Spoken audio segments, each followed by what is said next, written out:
Let's talk about all of this and more with our leadoff market panel today. Dan Greenhaus, Managing Director, Chief Market Strategist at Solus Alternative Asset Management. Alli McCartney, Managing Director at UBS Private Wealth Management.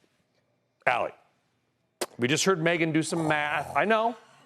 Namaste. We just heard Megan do some math on the tariffs. I'm talking to business owners left and right, on air, off air. Sure, we all are. Nobody has any idea what their costs are. I tweeted out some tongue-in-cheek about it today. So as a strategist, our viewers are looking for guidance. What to do? So look, what is the guidance, given that I don't think it's offensive to say nobody actually has any idea what the hell's going on? No, I mean, I'm asked, a day in this democracy, as you said, feels like a year, especially when the trading markets are open.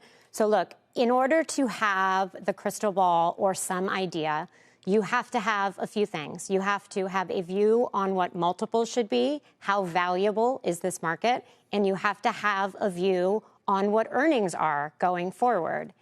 Although, do you have that view?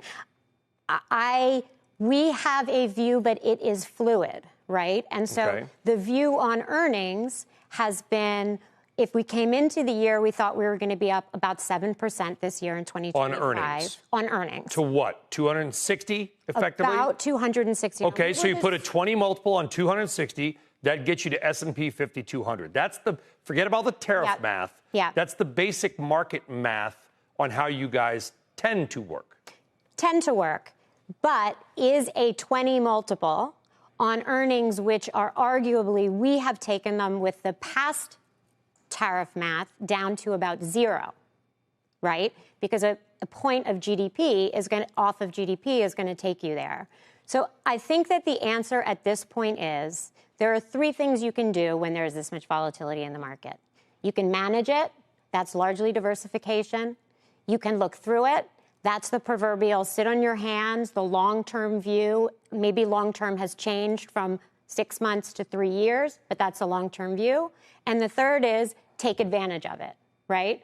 I know your view is more about how you take advantage of it than my view, which is clients come to me. Often they're the business owners you're talking about, and they're saying, there's a lot of volatility with my human capital. Can you please make sure there's much less volatility with my financial capital? And can I layer, Dan, as we bring you into that, the thing that makes today a little bit weird and a little bit more queasy, even compared with the big Thursday, Friday drop that we've seen, is what's happening with the dollar in the long end. Yeah. So more and more attention is kind of being drawn to this. Like, why do people seem to be leaving dollar assets altogether? Stocks, they're leaving bonds. The dollar moves the declines are some of the biggest we've seen in a few years' time. And we're almost cracking back below 100 on the dollar index, which is, we were at like 110, 112 just a couple months ago. How significant is that for you? It's all significant. And I think it's foolish, not that anybody is doing it, but it would be foolish to look at what's going on right now and ignore both the currency and the rates market. So I think it's prudent for everybody to pay attention to all of it. That said, I think the overriding issue that Alli raised is there's a lot of uncertainty out there.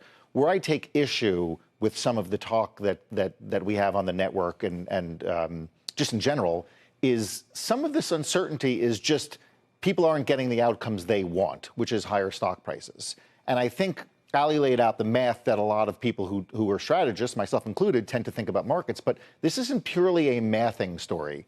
There's a political and a policy impulse here. Not that there isn't always a political and a policy impulse, but a greater one than usual. When you have any numbers of members of the administration saying we're either not looking at the market, not paying attention to the market, they're telling you something, which is they acknowledge, and this has been the case for several weeks now, that there's going to be some short-term transition pain, to quote Eamon, quoting the president. And I think for a lot of investors out there, they're still saying to themselves some version of, how could they be doing this? It's bad for stock prices. And I don't think that's entirely accurate. You have to look at this through the prism of the policy. And I want to, okay.